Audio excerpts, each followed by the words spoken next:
শান্ত স্বভাবের প্রাণবন্ত একটি তরতাজা প্রাণ অকালে ঝরে গেল।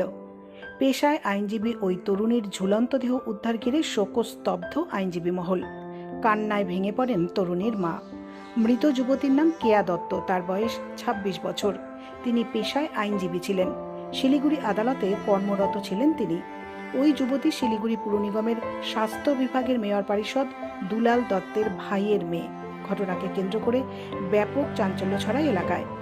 পরিবার সূত্রে জানা গিয়েছে, শিলিগুড়ির সংহতি মোড় সংলগ্ন এলাকার একটি ফ্ল্যাটে তিনি তার মার সঙ্গে বসবাস করতেন। বহু বছর আগেই তিনি পিতৃহারা হন। বৃহস্পতিবার রাতে অন্যান্য দিনের মতো খাওয়া দাওয়া সেরে তিনি তার ঘরে চলে যান।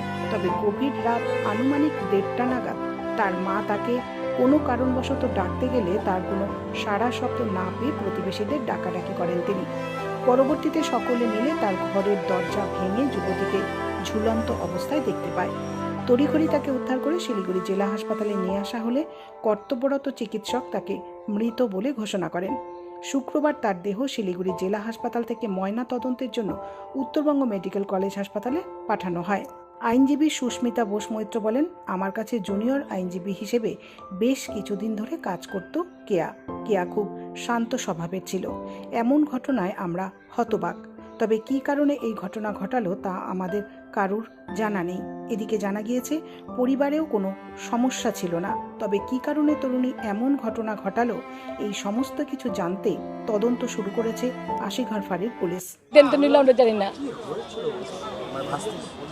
আমরা কিছু বলতে পারবো না, আমরা কিছুই জানি না ও কেন হলো।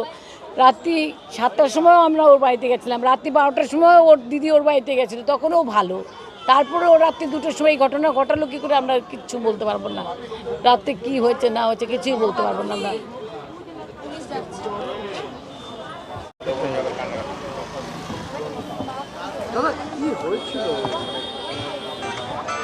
তো কালকে রাত্রি হঠাৎ 1:30টার সময় ফোন করে যেরকম কেয়া খুব সিরিয়াস অবস্থা, ঘরে ঝুলে গেছে।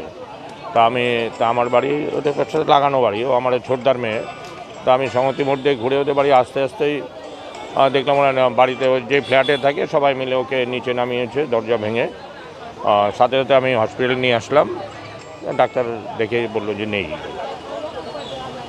বুঝলাম না যে হঠাৎ কেন এরকম ঘটলো। রাত্রি 1:30টার সময় হয়েছে। কারণ ওদের বাড়িতে কোনো সমস্যা নেই, কেন ও আর ওর মা থাকে। ও কিছুদিন আগে LLM কমপ্লিট করে শিলিগুড়ি কোর্টে প্র্যাকটিস করছেন, 10 মাস হয়ে গেল। না, সেরকম কোনো আমাদের কাছে সেই ধরনের কোনো মানে কিছু হলে তো বাড়ি থেকে বলে, সেটা বলেনি আমার।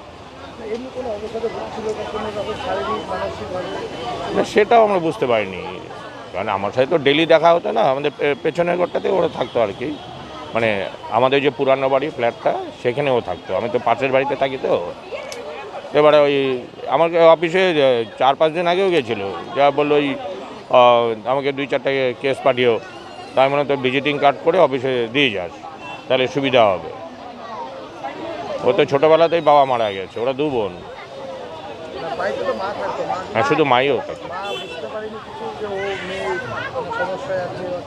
না, এমনি অতটা বুঝতে পারিনি, কিন্তু ওই ভাস্তির ছোটোবেলা থেকে একটু মানে যতটাই শান্ত ততটাই কোনো কারণে যদি রাগ করে, খুব প্রচণ্ড রাগ জেদি ছিল, এটা ছিল। তাছাড়া এমনি কোনো সমস্যা ছিল না।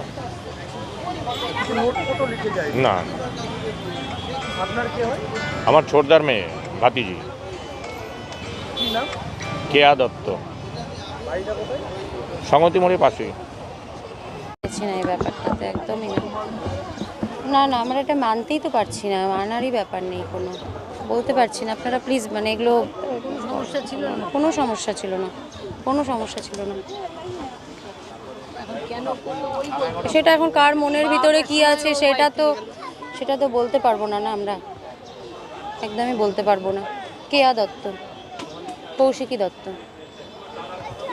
ঘটনা তো কিছু হয়েছিল, সেটা তো ঘটনা তো কিছু হয়ইনি, যা বাড়িতে জানলাম। কালকেও 4:30 অবধি কোর্ট করেছে। কোর্টের যাবতীয় যা ওর কাজ, সেই সমস্ত কাজ কমপ্লিট করে 4:30টায় কোর্ট থেকে বেরিয়েছে। তারপর ভোরবেলা 5:10 আজকে ওর কাকিমা ফোন করলো যে এরম ঘটনা। সেখান থেকেই তখন থেকেই তো আমরা জেনেই, এবং বাড়িতেও কোনো কিছুই হয়নি। মানে ওর মাকে গিয়েও যা দেখলাম, বাবা তো মাথার ওপর নেই, ছোট্টবেলায় মারা গেছেন, মা মানুষ করেছে।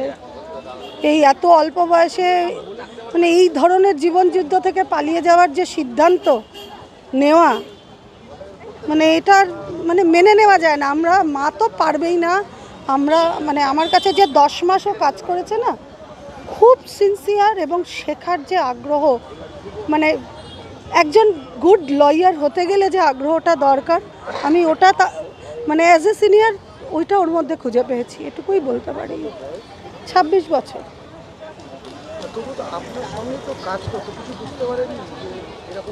কোর্টে তো আমাদের যা কাজের রুলস, ও কোর্টে অ্যাজ এ লয়ার যেটা কাজের সেটা, এবারে বুঝতে পারলে কি আর ঘটনাটা হয়। সেটাই তো শুনলাম। ভীষণ শান্ত স্বভাবের মেয়ে, ভীষণই শান্ত স্বভাবের। মানে গোটা মানে আমাদের টোটাল জায়গায় যতদিনও কাজ করেছে, কোর্ট, চেম্বার, এজলাসের এদিকে, মানে এতটাই শান্ত স্বভাবের যে ওকে কোনোদিনও জোরে কোনো কথা বলতে হয়নি। এবার ভেতরে গুমরে ওর কি আছে বা কি, সেটা তো ভগবানের কাছে গিয়ে হয়তো বলবে। আইনজীবী সমাজের পক্ষ থেকে এটুকুই বলবো যে এই শোক হওয়ার ক্ষমতা ওর মাকে ভগবান দিক। আর আইনজীবী সমাজ শোকস্তব্ধ যে এরকম একটা তরুণী যার উজ্জ্বল ভবিষ্যৎ সে জীবনযুদ্ধ থেকে হারিয়ে গেল।